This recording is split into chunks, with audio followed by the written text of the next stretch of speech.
हर रोज एक नई कहानी देखने के लिए चैनल को सब्सक्राइब करें और बेल आइकन को दबाना ना भूलें। जूही एक गरीब और कम पढ़ी लिखी लड़की होती है। उसकी शादी मोहित से होती है। मोहित अपने माता पिता भैरवी और गोपीचंद के साथ रहा करता था। मोहित और उसके परिवार वाले काफी रूढ़िवादी विचारों वाले होते हैं। जूही की पड़ोस की औरतें जब उसके घर आती हैं, तभी वो उसके हाथ के बने रसगुल्ले खाकर उसकी खूब तारीफ करते हैं। अरे वाह वाह जूही बिटिया, क्या रसगुल्ले बनाए हैं, मजा ही आ गया। इन्हें खाकर तो मन तृप्त हो गया। हाँ सच में, मेरा ससुराल कोलकाता में है, लेकिन सच कहूँ तो तुम्हारे रसगुल्ले तो कोलकाता के और बंगाल के रसगुल्लों से भी ज्यादा स्वादिष्ट और बेहतरीन है। वो बांग्ला में कहते हैं खूब मिष्टी, खूब मिष्टी। मैं तो कहती हूँ कि तुम्हें तो इन रसगुल्लों को बेचना शुरू कर देना चाहिए। सबसे पहला ऑर्डर मेरा ले लो। कल मेरी बेटी पगफेरे की रस्म के लिए आने वाली है, तो मैं कोई मिठाई नहीं मंगवाऊंगी। तू ही मुझे दे देना अपने रसगुल्ले, ठीक है? इतना कहकर वो औरतें चली जाती हैं। भैरवी कुछ नहीं सुनती है, क्योंकि वो अपने कमरे में ध्यान में मगन होती है।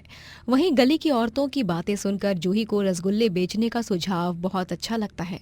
वो रसोई में जाकर सोचती है, वो काकी, उन्होंने तो मुझे एक बहुत ही बढ़िया सुझाव दे दिया है। मैं घर बैठे ही रसगुल्ले बनाकर बेचूंगी तो मैं अच्छे खासे पैसे कमाने लगूंगी। जूही रात में मोहित, भैरवी और गोपीचंद से रसगुल्लों को बेचने की बात करती है। तभी तीनों गुस्सा हो जाते हैं। अरे पगला आ गई है क्या तू बहू, है? पता है ना तुझे, हमारे यहाँ औरतें हमेशा पतियों से एक कदम पीछे ही रहती हैं। उन्हें आदमी से कम का ही दर्जा दिया जाता है। बहू, औरत का काम होता है घर गृहस्थी चूल्हा चौका संभालना, और आदमी का काम होता है अपने परिवार की खातिर पैसे कमा कर लाना और सबका ध्यान रखना। और अगर तुम्हें रसगुल्ले बनाने का इतना ही शौक है तो घर पर बनाओ ना, जितने बनाने हैं। बेचना ही क्यों है? हाँ, ज्यादा उड़ो मत, वरना पर काटने में मुझे 1 मिनट भी नहीं लगेगा। समझ गई तुम? जी समझ गई मैं। जूही अपने घर वालों की बातों से डर जाती है, लेकिन उसे अगले दिन बाजार में वही औरत मिल जाती है। ये क्या कह रही है जूही तू?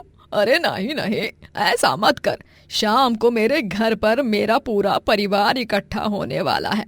अब आखिरी समय पर तो मुझे कहीं किसी मिष्ठान भंडार में फ्रेश मिठाइयाँ भी नहीं मिलेंगी। तुझे ही मुझे रसगुल्ले बनाकर देने होंगे जूही, बस।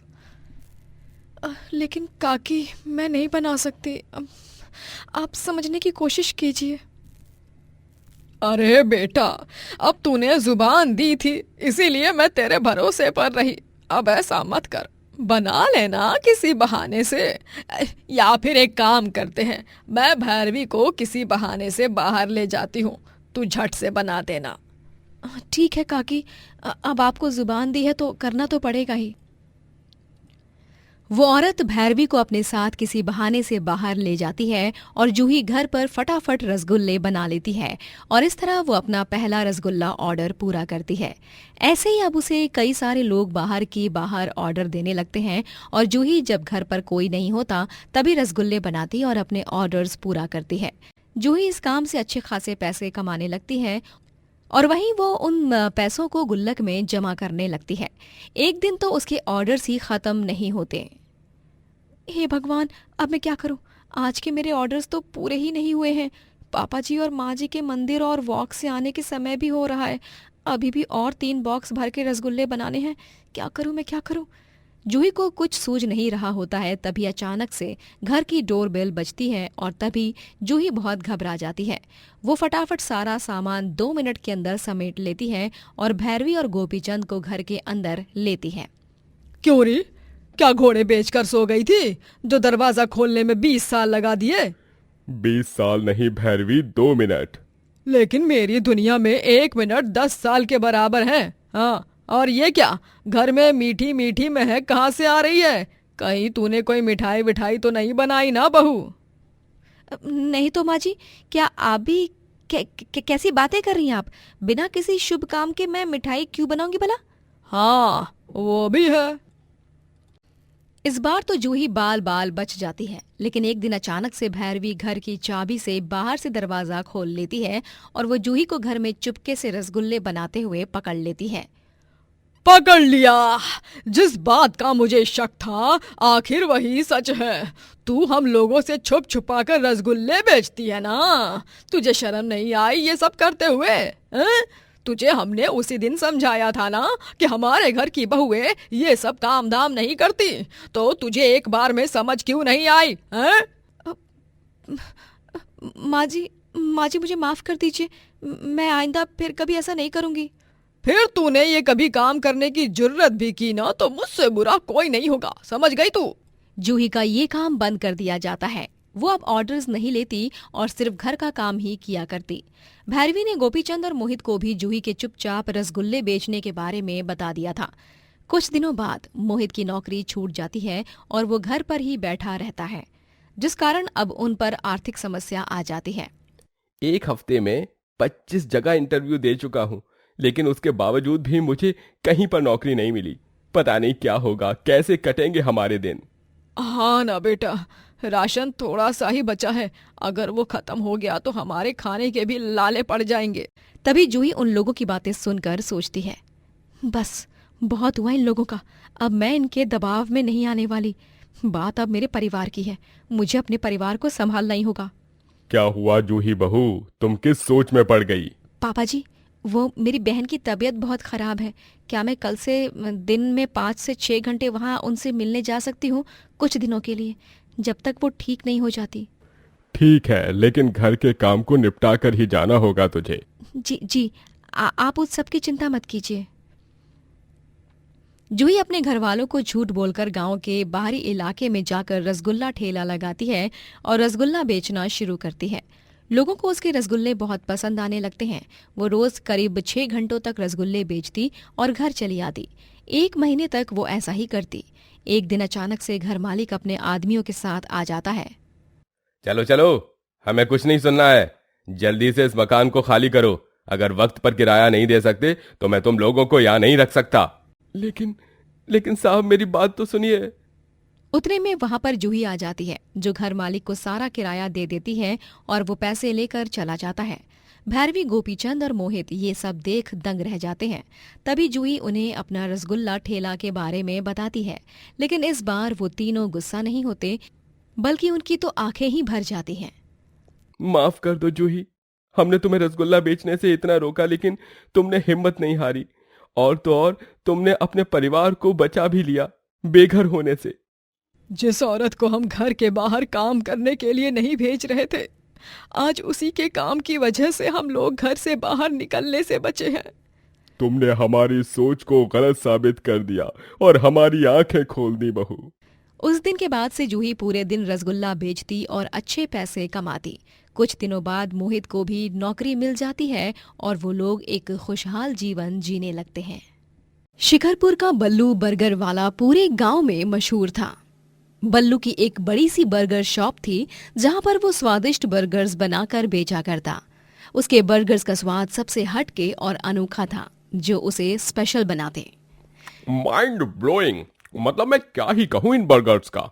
इनका स्वाद इतना बढ़िया है कि मैं तो तुम्हारे बर्गर्स का दीवाना हो गया, सच में। हाँ, नंबर 1 बर्गर है भाई। मुझे तो 5 बर्गर पार्सल दे दो, मेरे बच्चे इन बर्गर्स को खाकर खुश हो जाएंगे। धन्यवाद भाई साहब।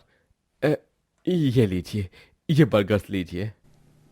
बल्लू अपनी बीवी कविता के साथ रहता था।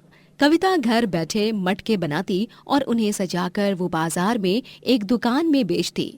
बल्लू का बर्गर शॉप बड़ा होता है और वहां पर 3 नौकर होते हैं। बल्लू के बर्गर के लोग इतने बड़े फैन होते हैं कि वो उसके बर्गर शॉप के बाहर टोकन लेकर लाइन लगाते। बल्लू बर्गर वाले के बगल में टिंगू बर्गर वाला होता है, लेकिन अब बल्लू के बर्गर शॉप की सफलता के कारण टिंगू के बर्गर ठेले पर कुत्ता तक दम हिलाते हुए नहीं आता। पता नहीं ऐसा क्या छुपा है इस बल्लू के बर्गर में, जिसे देखो पागल होए जा रहा है। इस बल्लू की वजह से तो मेरे ठेले पर कोई भी नहीं आ रहा। अरे टिंगू भाई, तू अब अपना ये ठेला बंद कर ले, क्योंकि बल्लू बर्गर वाले के बर्गर के सामने तेरे बर्गर कुछ नहीं है। आहा, बल्लू के बर्गर नॉर्मल बर्गर जैसे नहीं रहते, वो काफी अनोखे और अलग अंदाज के होते हैं। उनका स्वाद बाकी बर्गर से कई गुना अलग होता है भाई। लोग जब टिंगू के सामने बल्लू की तारीफों के पुल बांधते, टिंगू को बहुत गुस्सा आता। बल्लू का एक बर्गर 30 रुपए का होता है और उसके बर्गर्स बड़े बड़े बर्गर शॉप में मिलने वाले बर्गर से भी ज्यादा स्वादिष्ट और मजेदार होते हैं। ये लो बेटा, तुम्हारा पार्सल। बर्गर खाओ और धूम मचाओ। Thank you uncle. दिन ब दिन बल्लू की बढ़ती सफलता को देख टिंगू का खून खौलने लगता है। एक दिन जब वो अपने घर में होता है, तभी वो एक साजिश रचता है। अरे बस बहुत हुआ।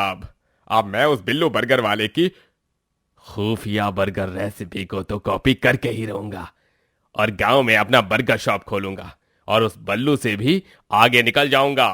मैंने सोच लिया है कि अब मुझे क्या करना है। क्रूर टिंगू अपने नापाक इरादों को अंजाम देने के लिए भेस बदलकर बल्लू के बर्गर शॉप में जाता है और वो वहां जाकर बल्लू के सामने रोने का नाटक करता है। अरे बिल्लू भाई साहब, बिल्लू भाई साहब, अब आप ही मुझ गरीब की मदद कर सकते हो। बिल्लू भाई साहब, मुझे काम दे दो। मेरा नाम पिंकू है, मेरे 2 छोटे छोटे बच्चे हैं, बूढ़े माता पिता हैं, बीवी है। मेरी पिछली नौकरी छूट गई, जिस कारण अब मुझे कहीं भी नौकरी नहीं मिल रही बल्लू भाई। अरे ठीक है पिंकू, तुम रो मत। तुम हमारी बर्गर शॉप पर काम कर सकते हो। तुम्हें ऑर्डर सर्व करने हैं और कभी कभी घर घर जाकर डिलीवरी भी करनी होगी। बोलो, मंजूर है? अरे ठीक है भाई साहब, आपकी बहुत बहुत मेहरबानी होगी मुझ पर। भगवान आपका खूब भला करे, आपकी ये बर्गर शॉप बहुत तरक्की करे भाई साहब। टिंगू अब बल्लू के बर्गर शॉप में काम करने लगता है। उसका एक ही मकसद था, जैसे तैसे बल्लू की खुफिया बर्गर बनाने की रेसिपी को कॉपी करना। एक दिन जब बल्लू बर्गर बनाने के लिए शॉप के किचन रूम में होता है, तभी चलो चलो, यही है वो सुनहरा मौका। देख लेता हूँ कि कैसे बनाते हैं ये बेवकूफ महाशय इतना स्वादिष्ट बर्गर। टिंगू बल्लू को चुपके से देखने जा ही रहा होता है कि तभी वहां पर दूसरा नौकर आ जाता है और वो टिंगू के हाथ में 2 बर्गर बॉक्स थमा देता है। पिंकू, ये लो, ये चिकन बर्गर और आलू टिक्की बर्गर इस पर्ची पर लिखे हुए एड्रेस पर पहुंचाना। सुनो, जा जल्दी, जा जल्दी जल्दी से। लेकिन अच्छा ठीक है, जाता हूँ। टिंगू मुंह बनाकर वहां से चला जाता है। वो मन ही मन सोचता है कि चलो कोई बात नहीं, आज नहीं तो कल मुझे बर्गर की रेसिपी का पता तो चलकर ही रहेगा। लेकिन मुझे ये सब जल्द से जल्द पता करना होगा। दोपहर के समय बाकी के तीनों नौकर 30 मिनट के लिए आराम करते हैं और उस वक्त बिल्लू फिर से किचन रूम में अकेले ही शाम के लिए ताज़ा बर्गर की तैयारियां करता है। मुझे उस वक्त ही उसकी रेसिपी को पता करना होगा। फिर अगली दोपहर जब बाकी के नौकर 30 मिनट के लिए आराम कर रहे होते हैं, तभी टिंगू चुपके से किचन रूम के अंदर देखता है और बल्लू की बर्गर रेसिपी को याद कर लेता है। वो बर्गर बंस की तस्वीर भी खींचता है और चुपके से बल्लू का बर्गर बनाते वक्त वीडियो भी रिकॉर्ड कर लेता है। अगले दिन टिंगू बल्लू की बर्गर शॉप पर आता ही नहीं और वो अपना खुद का एक नया बर्गर शॉप खोल लेता है, जिसमें वो बल्लू के जैसी सेम डिट्टो रेसिपी को फॉलो करके बर्गर्स बनाता है। वो रिकॉर्ड किए गए वीडियो को देख देख कर बर्गर बनाता है। और फिर इसमें बटर डालो और ये बर्गर की टिक्की तैयार। चलो अब ऐसे ही ढेर सारे बर्गर बना लेता हूँ, क्योंकि आज है मेरी यानी टिंगू बर्गर शॉप का पहला दिन और मुझे पूरा यकीन है कि सारे ग्राहक अब चुंबक की तरह बिल्लू के नहीं बल्कि मेरी बर्गर शॉप पर चिपकेंगे, और वो भी इसलिए क्योंकि मैं बिल्लू के बर्गर प्राइस से कम प्राइस वाला बर्गर बेचूंगा। जहां बल्लू 30 रुपए में एक बर्गर बेचता, वहीं अब ग्राहकों को अपनी ओर आकर्षित करने के लिए टिंगू अपने बर्गर्स को 20 रुपए में बेचने की योजना बनाता है। वो अपने बर्गर शॉप को खोलता है और भोपू में खुशी से जोर जोर से चिल्लाता है, आइए आइए आइए, टिंगू के हाथ का स्पेशल बर्गर खाइए। एक बार खाओगे तो 1000 बार खाओगे। अब हर तरह के बर्गर मिलेंगे केवल 20 रुपए में। जी हाँ, सिर्फ 20 रुपए में। आइए आइए आइए, बर्गर खाइए, स्वादिष्ट और मजेदार बर्गर। कम दाम देखकर लोग अब टिंगू की बर्गर शॉप के पास आने लगते हैं। अरे वाह वाह, 20 रुपए में बर्गर, ये तो गजब हो गया। हम भी इस बर्गर का लुत्फ उठाएंगे। हाँ भाई हाँ, चलो चलो, बिल्लू से भी कम दाम में बर्गर मिल रहा है यहाँ पे, इसलिए क्यों छोड़े हैं? आओ भाई आओ, किसके पिताजी ने रोका है? आओ आओ आओ। ग्राहक अब बल्लू का बर्गर शॉप छोड़कर टिंगू के बर्गर शॉप में जाकर बर्गर खाने लगते हैं। लेकिन जैसे ही वो उसका बर्गर खाते हैं, वो सभी उन बर्गर्स को उसके मुंह पर फेंकते हैं। अरे अरे अरे अरे भाई, अरे भाई तुम ये क्या कर रहे हो? अरे अरे अरे क्या, क्यों बर्गर बरसा रहे हो मुझ पर? अरे कुत्ते कमीने, तेरा मुंह काला, इतना बेस्वाद और बकवास बर्गर बनाकर बेचते हुए तुझे शर्म नहीं आती? ये ले, तेरे बर्गर तुझे ही मुबारक, ये ले और ले। इतना घटिया बर्गर बनाकर हम गांव वालों को बीमार करने का इरादा है क्या तेरा? ये ले। अरे अरे रुको रुको भाई, रुको रुको भाई, आज तो इस बर्गर में नहला कर ही रहूंगा। मारो इसे, इसी के बर्गर उठाकर मारो, मारो इसे और मारो। सभी ग्राहक टिंगू को उसी के बर्गर्स उठाकर उसी के ऊपर बर्गर से वार करते हैं। टिंगू बुरी तरह बर्गर से भर चुका था। तभी वहाँ पर बल्लू आता है और वो टिंगू को गुस्सैल आंखों से देखता है। अरे बल्लू भाई बचा लो। क्यों, तुम्हारे साथ ऐसा क्यों हो गया? तुमने तो भेस बदलकर पिंकू बनकर मेरी शॉप पर आकर काम किया था ना, और फिर मेरी रेसिपी भी चुपके से देख ली तुमने। अरे तो फिर ये लोग मुझे तुम्हारी रेसिपी के अनुसार बनाए हुए बर्गर से ही क्यों मार रहे हैं? क्योंकि मैंने जो रेसिपी तुम्हारे सामने बनाई थी वो तो गलत रेसिपी थी। असली रेसिपी तो आज तक किसी को पता ही नहीं है और ना ही पता चलेगी। हाँ? मुझे पता चल गया था कि तुम टिंगू ही हो जो भेष बदलकर मेरी शॉप पर आए हो। टिंगू का भांडा अब फूट चुका था। उसे इस गलती को करके बहुत शर्मिंदगी महसूस होती है और वो गांव छोड़कर भाग जाता है। सभी गांव वाले बल्लू की प्रशंसा करते हैं। अरे भाई बिल्लू भाई, नंबर 1 बर्गर आपका था, है और आपका ही रहेगा। अरे हाँ बिल्लू भाई, जब तक सूरज चांद रहेगा बिल्लू भाई का बर्गर कायम रहेगा। धन्यवाद भाइयों, धन्यवाद। इस तरह बल्लू बर्गर वाला बर्गर बेचकर ढेरों पैसे कमाता है और आगे जाकर वो शहरों में भी अपने बर्गर शॉप खोलता है। दोस्तों, अगर आपको ये कहानी पसंद आई तो लाइक करें, शेयर करें और कमेंट करके बताएं कि कहानी में आपको सबसे अच्छा क्या लगा।